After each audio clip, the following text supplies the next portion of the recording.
एक बार गिद्धों का झुंड उड़ता उड़ता उस टापू पर जा पहुंचा। वह टापू समुद्र के बीचों बीच स्थित था।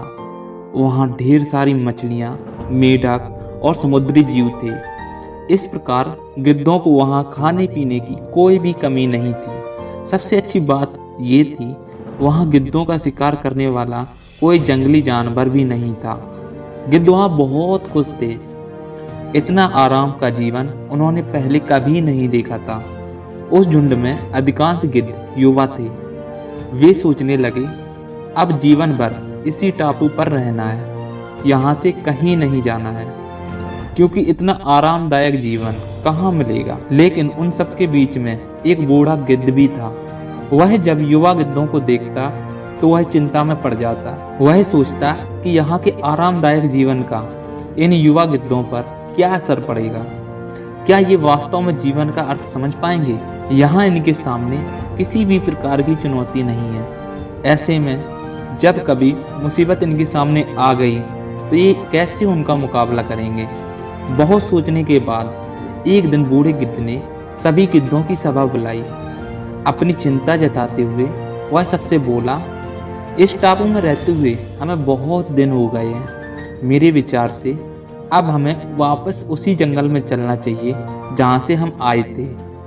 यहाँ हम बिना चुनौती के जीवन जी रहे हैं। ऐसे में हम कभी भी मुसीबत के लिए तैयार नहीं हो पाएंगे। युवा गिद्धों ने उनकी बात सुनकर अनसुनी कर दी।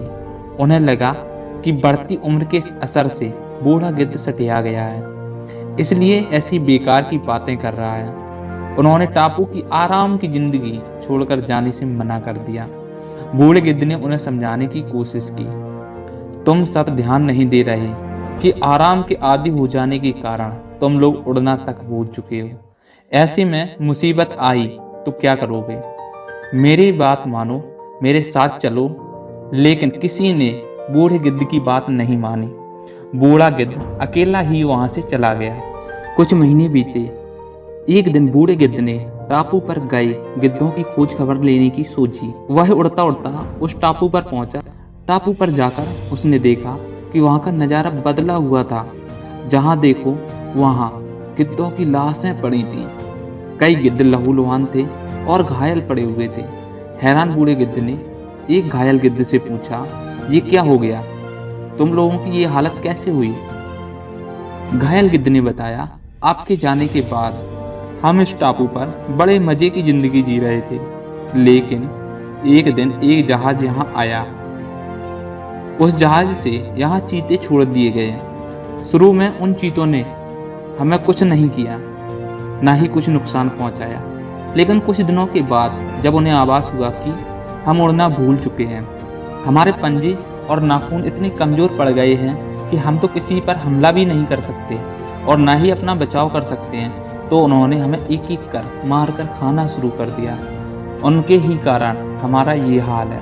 शायद आपकी बात न मानने का ये हमें फल मिला है।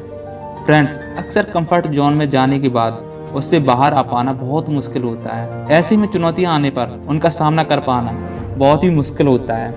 इसलिए कभी भी कंफर्ट जोन में जाकर खुश ना हो और खुद को हमेशा चुनौती देते रहें और मुसीबत के लिए तैयार रहें।